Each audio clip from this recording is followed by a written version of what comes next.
Hello everyone, so today's recipe is Nigerian chin chin and I will be showing you two different methods. One is the fried version, which is the more popular one, and the other one is the baked version, which is a bit healthier. And if you'd like to know how to make this, then please keep watching.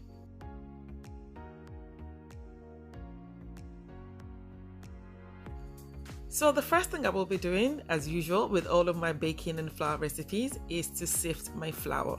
So I will be using a bit of plain flour, granulated sugar. I'm using caster sugar actually, but you can also use granulated, cinnamon powder, baking powder, and some salt.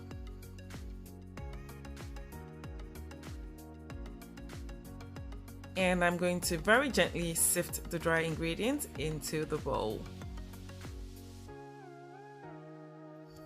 And for the ingredients list and measurements, they are in the description box below. And at this time, I'm going to go in with my eggs. I'm using 2 eggs. And I'm also going to add in some melted butter.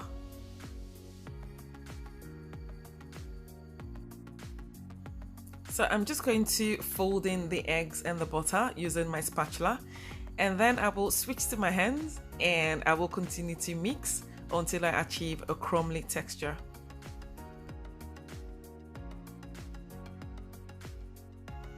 And at this time, I'm going to gradually add in the milk. I will not be adding all the milk at the same time, just so I can control the consistency, and I will continue to fold. And then I will transfer onto a clean surface and begin to knead until I achieve a non-sticky dough.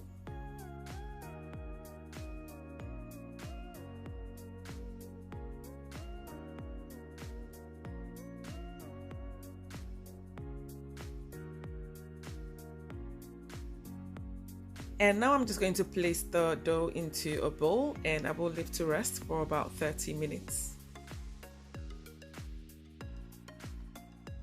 And after 30 minutes, I'm going to transfer the dough back onto the clean surface and I'm going to divide it into 2 so it's easier to roll.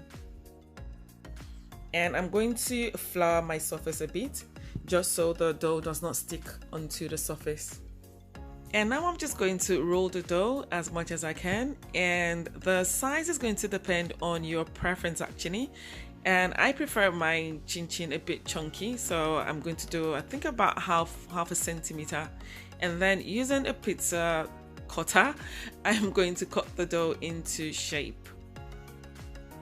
I should mention at this point that the thinner you slice your dough, the crunchier the chin chin.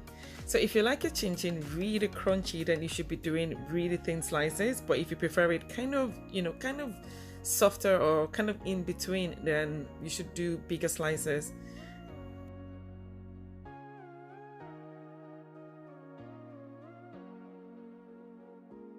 Now it's time to fry the chin chin, and I've got some oil heating up, vegetable oil, and ideally it should be somewhere between 150 and 160 degrees Celsius.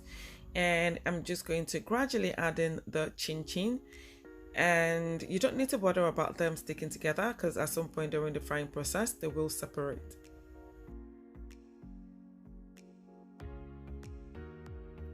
And I will continue to fry this until I achieve my desired color, and it should take somewhere between 5 to 6 minutes.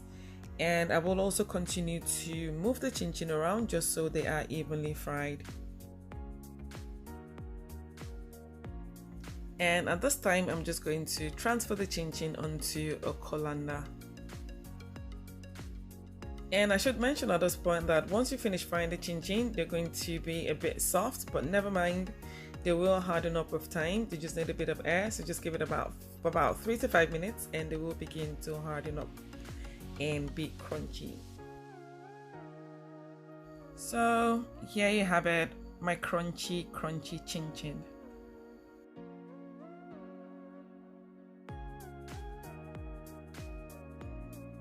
Now for the baked version, it's the same recipe and nothing has changed. I'm just going to line a baking tray with some parchment paper and I'm going to transfer the chin chin onto the tray, and I will space them out just so they don't overlap. And once that is done, I'm just going to place them in a preheated oven My oven is preheated to 170 degrees Celsius, and I'm just going to bake them for 20 minutes. And after 20 minutes, I'm going to take the chin chin out of the oven and I'm going to separate them using my fingers. You can also use a spatula, but I'm using my hands because they are heat proof. And now I'm just going to rub them lightly with oil. I'm just using like a quarter of a teaspoon. I know it defeats the purpose of, of not frying, but I want them to look nice because if I don't do this, it's just going to come out really, really dry. So it's something you can skip. You don't have to do the same. And then I'm going to place them back in the oven and I'm going to bake for another 20 minutes at 150 degrees Celsius. And this is what it looks like. Similar to the fried version, this is also going to come out a bit soft once it's baked, but after a while it's going to harden up. So which one do you prefer, the fried version or the baked version? I prefer the fried version. And because for some reason the baked one reminds me of Temitope biscuits. If you grew up in Nigeria as an Ajapaki, you would definitely know Temitope biscuits. They were very, very fitting.